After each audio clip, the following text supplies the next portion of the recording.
الحمد لله والصلاة والسلام على رسول الله اما بعد. برادر سوال نمودند که من در جماعت ها می بینم که بعد از تمام شدن نماز فرض بعضی از انسان ها جای های خود را عوض می کنند و بعد از این نماز سنت را می خوانند. یعنی بعد از خواندن نماز فرض در یک جا برای خواندن نماز سنت جایشان را دیگر میکنند. از جایی که فرض خوانده اند میخیزند به دیگر جا میروند نماز میخوانند. آیا یگان دلیل به همین وجود دارد یا نه؟ بارک الله فیکم. تمام علما اتفاق میکنند که جای را عوض کردن در نماز فرض و سنت، یعنی بعد از فرض جای را عوض کردن و در دیگر جای نماز سنت را خواندن، این مستحب است، یعنی به حدیث صحیح ثابت شده است و این سنت رسول اکرم صلی الله علیه و سلم است، سنت قولی هست و این مستحب است. این چنین سنت فعلی رسول اکرم صلی الله علیه و سلم است، چرا که رسول الله یگان بار در جایی که نماز فرض خوانده اند سنت نخوانده اند. پس برای انسانی که نماز میخواند در جماعت یا در غیر جماعت، وقتی که نماز فرض را خواند بعد از تمام شدن نماز فرض باید جایش را عوض کند اگر خواهد که به سنت عمل بکند، یا که جایش را عوض نکند و در همون جایش بنشیند، اول ذکرها را به جا بیاورد، ذکرها را بکند و بعد از این نماز را بخواند.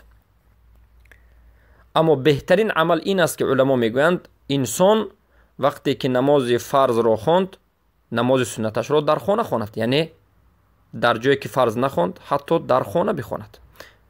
بارک الله فیکم. و در این مسئله حدیث صحیح وارد شده است، چگونه که امام مسلم رحمه الله در صحیحشان، کتاب صحیحشان، حدیث را روایت میکنند با رقم 1463 از معاویه رضی الله عنه قال: اذا صليت الجمعة فلا تصلها بصلاة حتى تكلم او تخرج فإن رسول الله صلى الله عليه وسلم امرنا بذلك ان لا توصل صلاة بصلاة حتى نتكلم او نخرج. معاویه رضی الله عنه میگن که زمانی که نماز جمعه را خواندی، بعد از نماز جمعه را خوانده شدن، یعنی بعد از نماز فرضی جمعه را خوانده شدن، یک و یک باره به همین نماز دیگر نماز را نچسبان، یعنی سنت های بعد از جمعه را به فرض نماز جمعه در همون یک جایت نچسبان، تواصل مده، بلکه یا سخن بکن، یعنی ذکرها را اول انجام بده، ذکرها را وقتی که انجام دادی و شدی ذکرهای بعد از نماز را بعد از این نماز را بخوان، یا که از اینجا بیرون شو، یعنی از همین جایی که نشسته جایت را عوض بکن، یا که از این مسجد بیرون بشه و در خانه سنت را انجام بده. چرا که رسول اکرم صلی الله علیه و سلم به ما امر کردند، ما را امر نمودند که الا توصل صلاة بصلاة، نماز را به نماز پیوست نکنیم تا زمانی که سخن بکنیم و از این جایمون برایم. و در روایت دیگر اومده است که حتی نتکلم او نقام او یقوم، یعنی تا اینکه صحبت بکند، چخیلی که اومده است لا تصل صلاة حتی تذکر الله و تقوم من مقامک، نماز را به نماز نچسبان تا اینکه ذکر را انجام بدهی و بعد از ذکر، یعنی تسبیح های بعد از نماز فرضی را به جا بیاری، تمام سنت های ذکر را به جا بیاری، بعد از این نماز سنت را بخونی، یا که مقامت را دیگر بکنی، در همون جایی که فرض خونده ای میخیزی به دیگر طرف میگذاری و میخونی.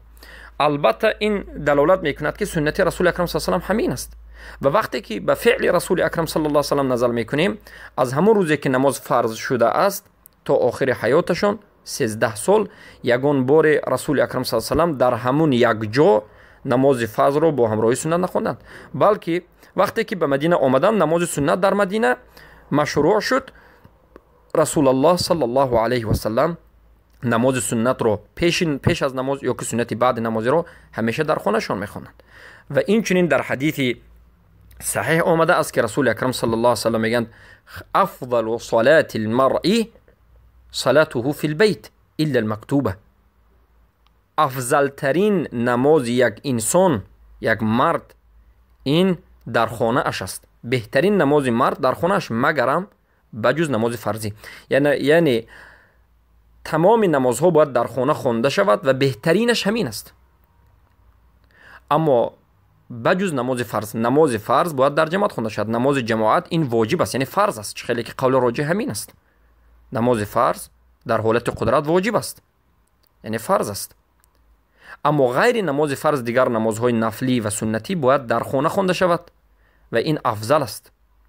حتی علما میگند اگر در مسجد الحرام باشد هم، یعنی اگر شما در مکه یا مدینه باشید هم، در مسجد بهترینی که یک رکعت نماز 1000 رکعت یا که 100,000 رکعت فضل دارد، سنت رو باید در خانه خوانید و این البته افضل است. باز برای همین رسول اکرم صلی الله علیه و صحابگان در بهترین مسجد هم باشند، نماز رو در سنتش رو در خانه میخوانند. اما امروز افسوس که یعنی این سنت رو کسی که انجام میدهد این رو تهمت میزنند، سلفی، وهابی و غیره. البته این سنت رسول اکرم صلی الله علیه و سلم است که سنت باید در خانه خوانده شود و بهترین نماز انسان غیر از نمازهای فریضه این در خانه خواندن است. اما وقتی که انسان در جماعت نماز میخواند و بعد از جماعت به خانه اش نمی آید و میترسد که نماز سنتش ترک می شود، در این حالت اگر در کوچه باشد یا که از نماز جماعت به کار می رفته باشد، البته نمازش رو سنتش رو در جماعت می خواند، یعنی نه در جماعت، در مسجدی که نماز جماعت رو خونده سنتش رو می خواند. اما مستحب و سنت این است که اول جایش رو دیگر می کند، یا که اول ذکرها رو می کند بعد سنت رو می خواند. پس دلالت می کند که این